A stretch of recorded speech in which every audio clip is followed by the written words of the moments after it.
Amém. Irmãos, nós vamos avançar para mais um tema do nosso curso de aconselhamento. Pronto. O que seria a aula 16? A gente está chamando de aula, porque teoricamente era para dar tudo de uma vez só, né? Mas a gente não tem um tempo de dar de uma vez só. Então ela fica parcelada ali, uma aula vira, na verdade, 5 partes de uma aula. A cada 30 minutos, escola dominical, né? E nós vamos dar para mais uma doutrina, que é a obra da graça e o aconselhamento bíblico, irmãos. Eu quero lembrar a igreja do quão está sendo proveitoso para nós darmos esse background, aí, essa base doutrinária, antes de avançarmos nos particulares de aconselhamento bíblico, fazendo essas aplicações para o aconselhamento, porque isso nos ajuda tanto a revisar a sã doutrina, irmãos, como também entender esses elementos essenciais para o aconselhamento bíblico. O aconselhamento sendo bíblico, ele envolve doutrina. Por isso que não é para ser feito de qualquer jeito. Por isso que muitos que dizem defender o aconselhamento bíblico, na verdade, são a pé de tropeço na compreensão dele, na defesa dele, porque são muito rasos na doutrina da palavra e terminam cometendo erros e equívocos gravíssimos. Então, dar esse fundamento, irmãos, é muito importante para a nossa maturidade no aconselhamento bíblico, mas também uma oportunidade de a gente revisar coisas que nós já estudamos na escola dominical, lá em meados de 2019. A gente está voltando aqui e está sendo muito útil isso. O que é que vai envolver, irmãos, essa obra da graça e o aconselhamento bíblico? Vai envolver esses 5 tópicos, irmãos. Primeiro, a justificação, a adoção e o aconselhamento bíblico. Nós vamos separar aqui, desmembrar, e hoje vamos ver só a justificação. Mas essas duas obras aqui, ou melhor, esses 2 elementos da obra da graça, eles são mais precisamente, como nós veremos, atos da livre graça de Deus. Ainda nós vamos ver a fonte e o poder da mudança, que tem a ver com a obra da graça. Vamos ver a fé e o aconselhamento bíblico. Vamos ver o arrependimento e o aconselhamento bíblico. E a santificação, a lei e o aconselhamento bíblico. Então, o próximo período de tempo que nós vamos dedicar são esses tópicos. Todos os que nós vimos até aqui, irmãos, foram fundamentais em vários aspectos. Estes vão trazer um elemento imediatamente fundamental para o aconselhamento bíblico. Porque, irmãos, todos esses tópicos aqui, eles permeiam todo o aconselhamento bíblico. Alguns do que nós tratamos até aqui, eles são pressupostos, eles devem ser tidos como essenciais em sua essência. Me permita aqui um pleonasmo. Mas esses aqui vão ser a arma propriamente dita para lidar com algumas questões do aconselhamento bíblico, que é tratado do aconselhamento bíblico. O que é que nós vamos fazer? Como de costume, nós resumimos a doutrina vendo ela no nosso catecismo, depois nós vamos destrinchando na Bíblia e fazendo a aplicação disso para o aconselhamento bíblico, seguindo a mesma ordem de sempre que nós temos feito na exposição desses assuntos. Então eu vou ler a pergunta, irmãos, do nosso breve catecismo, a pergunta 32 e 33, que nos expõe essa doutrina, e os irmãos leem a resposta, tá?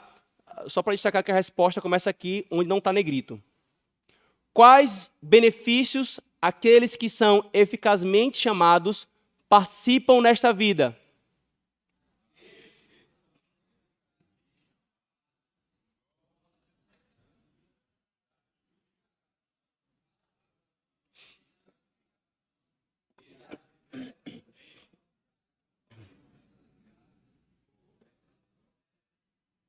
Pronto. Os irmãos do discipulado vão lembrar que estão fazendo ou fizeram que isso aqui vem como o desdobramento da obra do Espírito Santo. Ele chama eficazmente, então pega os benefícios que Cristo adquiriu para nós na cruz e aplica-nos. Quando ele aplica isso, os primeiros momentos da aplicação é na vocação eficaz, por meio da pregação da palavra pública e o chamado interno do Espírito, transformando a vontade, a disposição, o conhecimento, etc. Então, esses benefícios são dados também nesta vida. Pergunta 32 do Catecismo vai falar nesta vida. Em seguida, ele vai falar na hora da morte e depois vai falar dos benefícios após a morte. Então, nesta vida, quais são? Lembremos que é um breve catecismo. Então, ele vai tentar resumir o máximo possível. E ele resume como? Elencando justificação, adoção, santificação e todas as outras bênçãos que vêm disso aí. Então, Tem muitas outras coisas, mas o catecismo quis focar nessas três essenciais: justificação, adoção, santificação, e aí depois ele vai descrever outras, mas sem entrar em minúcias. Então vamos aqui dar o passo para entender o que é a justificação, primeiro, no resumo daquilo que nós professamos no breve catecismo. O que é justificação?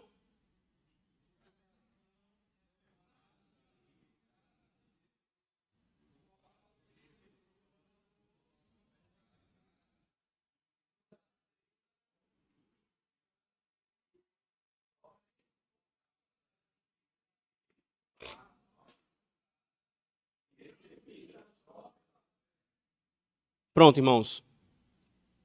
O que essa doutrina nos ensina, irmãos? Mais detalhadamente, vamos destrinchar aqui nesse tempo que nós temos. O catecismo, irmãos, ele traz 5 informações básicas sobre essa doutrina, e eu gosto de expô-la seguindo essa estrutura. 5 informações básicas sobre essa doutrina.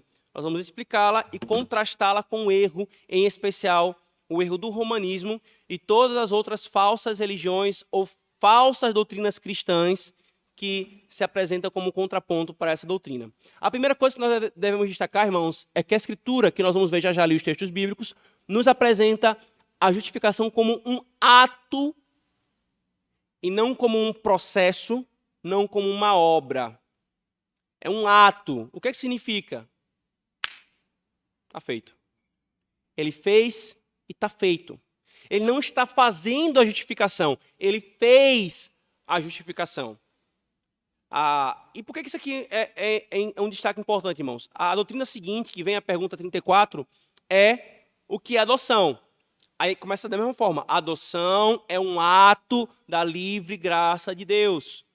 Aí a santificação. A santificação é uma obra da livre graça de Deus. Você percebe a diferença? O ato, irmãos, ele é feito, ele é consumado. Ele não está sendo feito. Não falta nada. A obra não. A obra ela é paulatinamente construída, desenvolvida, trabalhada. Queridos, isso aqui faz toda a diferença na doutrina bíblica da justificação. Primeiro que é um ato. Isso contrasta com o quê? Com a doutrina, irmãos, romanista. Essa é uma das razões do porquê que nós não reconhecemos os romanistas, irmãos, como irmãos em Cristo, e não é uma igreja cristã, no sentido bíblico da palavra, e sim uma seita, e sim que ensina uma heresia. E aqueles crentes que se escandalizam com essa afirmação devem saber que eles mesmos falam sobre nós isto. Esse ecumenismo que é no meio dos evangélicos, irmãos, é diabólico no que diz respeito ao romanismo. Uma igreja que já aposta toda do cristianismo há muitos séculos. Porque se a Escritura, se isso aqui que está exposto aqui, irmãos, é bíblico, não pode ser bíblico aquilo que Roma está afirmando. Isso aqui é uma coisa essencial para a salvação. Qualquer um que ataca a doutrina essencial para a salvação, que está fundamentada no ser de Deus e na obra de Cristo, não pode ser considerado como irmão. Para Roma, a justificação não é um ato, a justificação é um processo. Nós vamos ver aqui, irmãos, mais à frente eu vou talvez desenvolver esse ponto aqui, ó, a imputação, tá? Então eu vou voltar a esse ponto aqui do romanismo e de qualquer outra religião que tenha o mesmo sistema do romanismo. É o que eu lembro para os irmãos no discipulado. Você só tem 2 grandes religiões ou 2 grandes sistemas religiosos no mundo. Todas as religiões elas são resumidas nesses 2 grandes sistemas. A primeira é aquele que está exposto aqui. Ponto. Inequivocamente é o que está exposto aqui. O segundo é todo aquele sistema que em maior ou menor grau, total ou parcialmente, atribui ao homem o poder da sua salvação, em especial da sua justificação. Em qualquer grau, marromeno ou tudinho. Não está defendendo a doutrina bíblica, logo sustenta uma heresia, irmãos. O receio de muitos de afirmar aquilo que é óbvio, irmãos, nos estarrece. A justificação é um ato, ponto. Eu quero só destacar isso aqui. Segundo, é um ato do quê, irmãos? É um ato do livre-arbítrio do homem. Isso é diametralmente oposto ao que a Escritura está falando. Ou é um ato do livre-arbítrio do homem, ou é um ato da livre graça de Deus. Não pode ser as duas coisas ao mesmo tempo. Não pode ser a causa a vontade livre do homem e, como causa, a livre graça de Deus.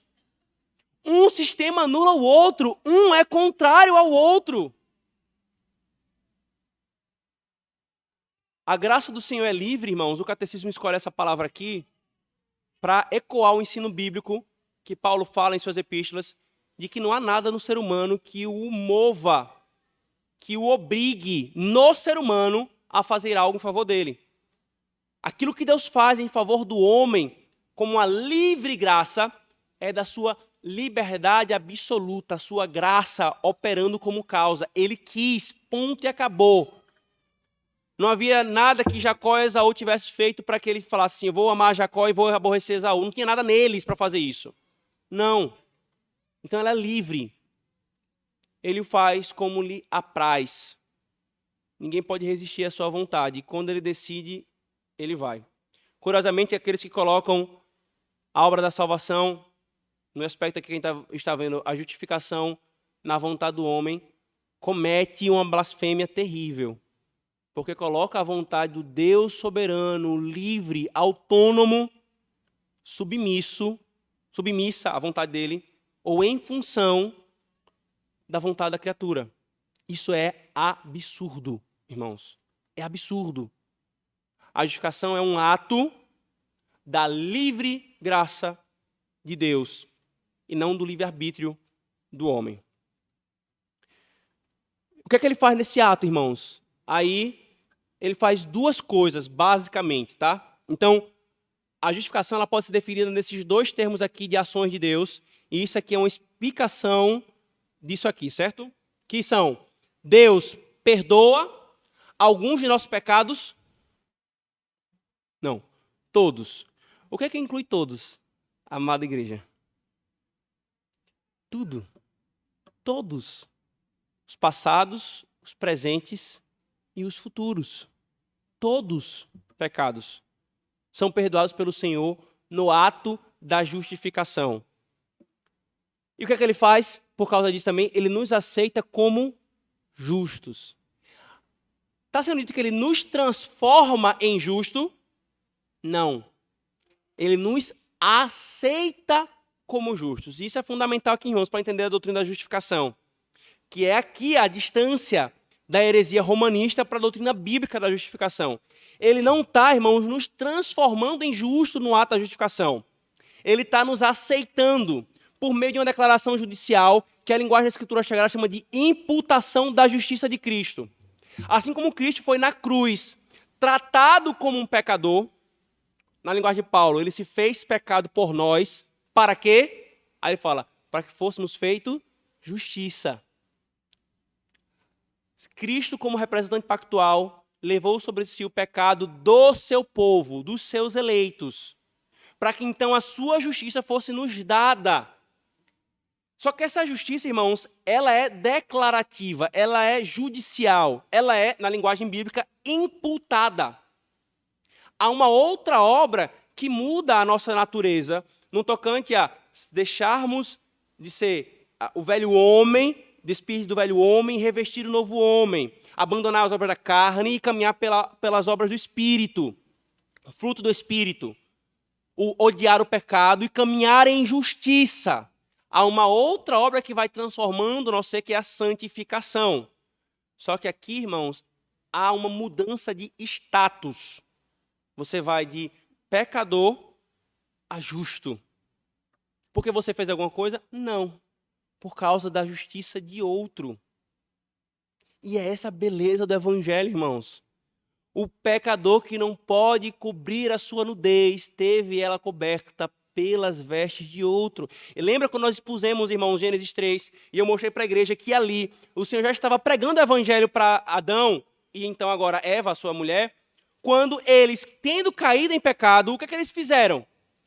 Eles colheram folhas de figueira para cobrirem a sua nudez.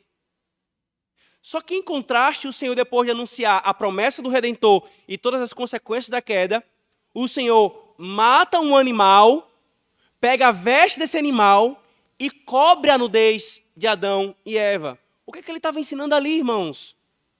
Primeiro, não são vocês que vão resolver o problema do seu pecado, da sua vergonha diante de mim. Sou eu. Segundo, não é assim uma folha de uma figueira. Alguém vai ter que morrer para que vocês possam ter a sua nudez coberta. Terceiro, é as vestes de outro que cobrem vocês. E não o que vocês podem produzir.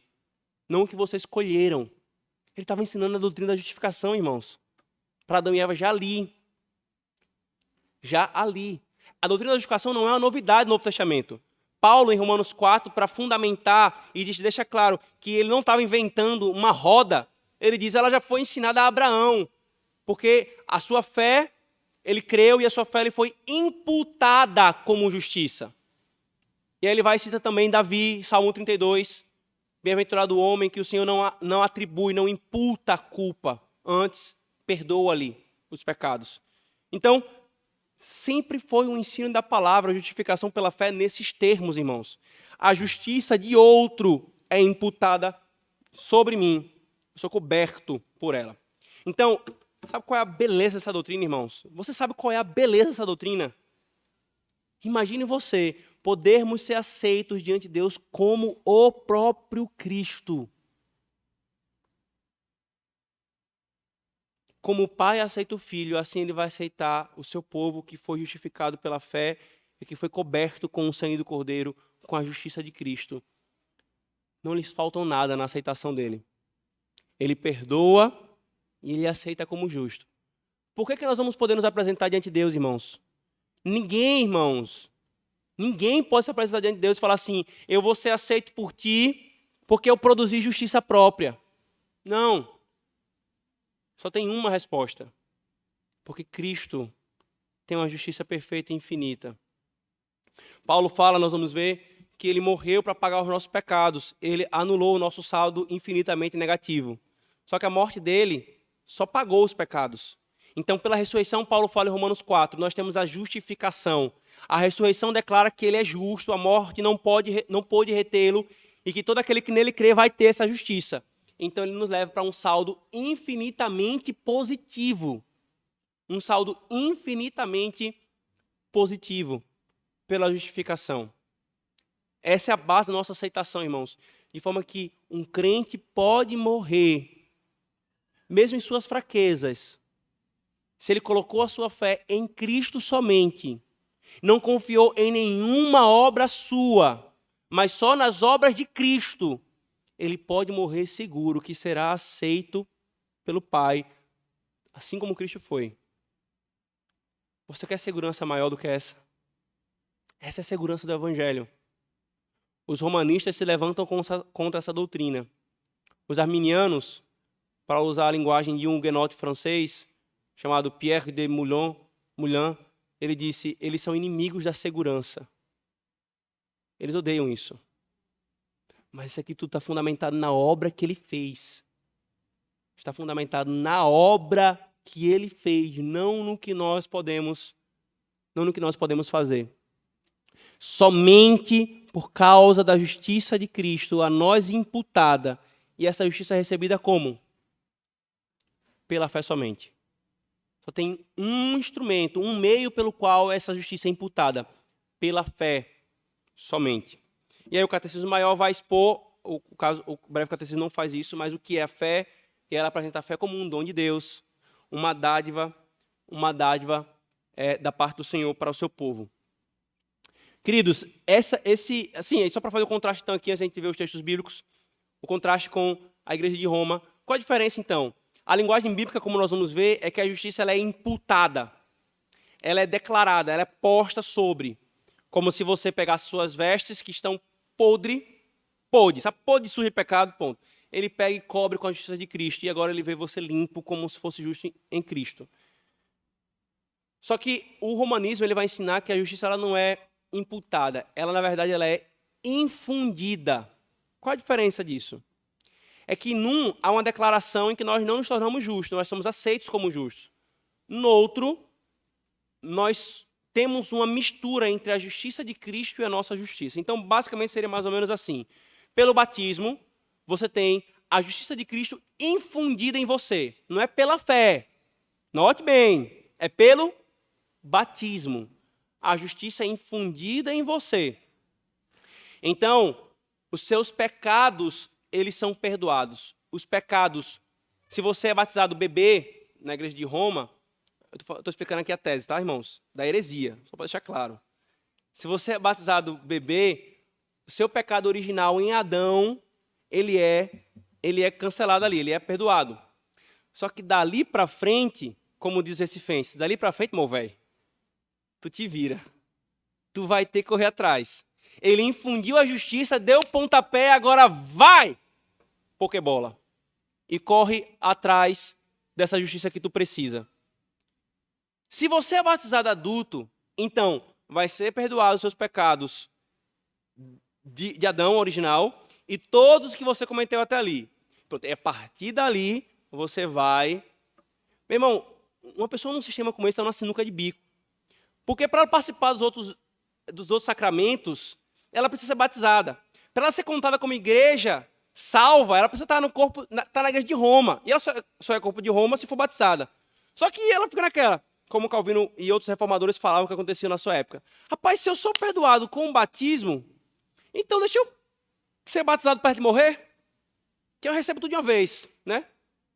Veja, irmãos, no que está a confiança disso? Além do erro de tratar a doutrina como uma infusão, e eles confundem a justificação com a santificação, são duas obras confundidas aqui. O ato da justificação com a obra da santificação, porque a justificação não passa a ser um ato, mas ela passa a ser uma obra. Além dessa confusão, ela confunde a nossa justiça com a justiça de Cristo. A nossa confiança está em Cristo somente? Não. Está em parte em Cristo e em parte no que eu posso fazer. É por isso que eles defendem a justificação pelas obras, pelos méritos, pelo que o homem pode fazer. E esse é um sistema bem escrachado, né? Mas toda e qualquer religião fora da cristandade, ou aqueles sistemas que se apresentam como cristãos, mas que atribuem ao homem algum poder na sua justificação, é farinha do mesmo saco. Pode estar em níveis diferentes dos da farinha. Pode estar mais embaixo, pode estar mais no meio, pode estar mais em cima. Mas é o mesmo saco. Atribui ao homem o poder da santificação. E é por isso, irmãos, que não há nenhum titubeio em afirmar com toda a convicção que qualquer sistema teológico que coloque alguma participação do homem como causa, como mérito, nessa obra é herético. Não é cristão, biblicamente falando. Historicamente faz parte da cristandade. Historicamente está incluso. O guarda-chuva é grande. Mas nós não estamos preocupados com definições meramente históricas. Nós queremos que é bíblico.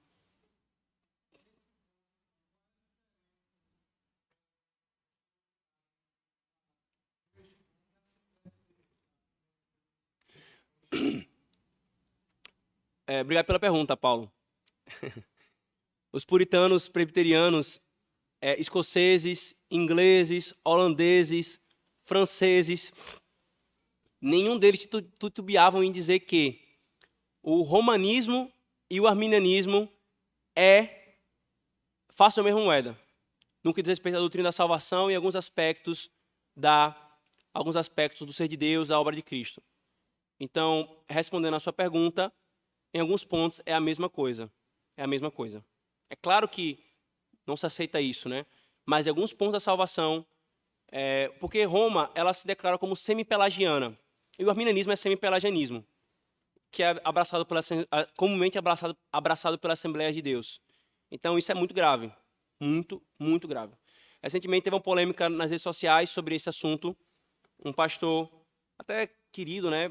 Um pastor honrado no Brasil, começou a defender o arminianismo como não um sistema herético, né? Isso gerou um moído grande. A editora Nader entrou no moído, né, para fazer uma defesa por meio da teologia histórica, para afirmar essas coisas que são óbvias, né? Isso é muito grave, muito grave. Então, se for para responder a sua pergunta, Paulo, se tocam em muitos pontos, tá? É o mesmo sistema. E não é só os puritanos que faziam isso, não.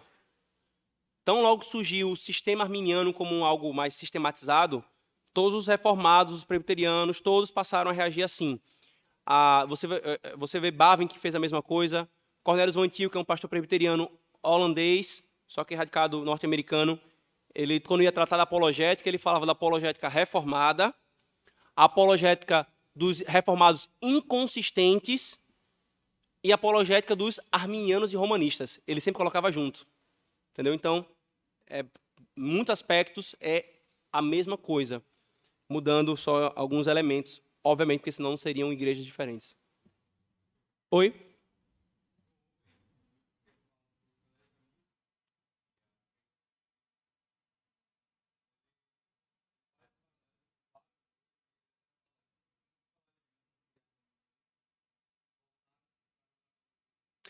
Não, exatamente. E não é só o Owen que faz isso, não.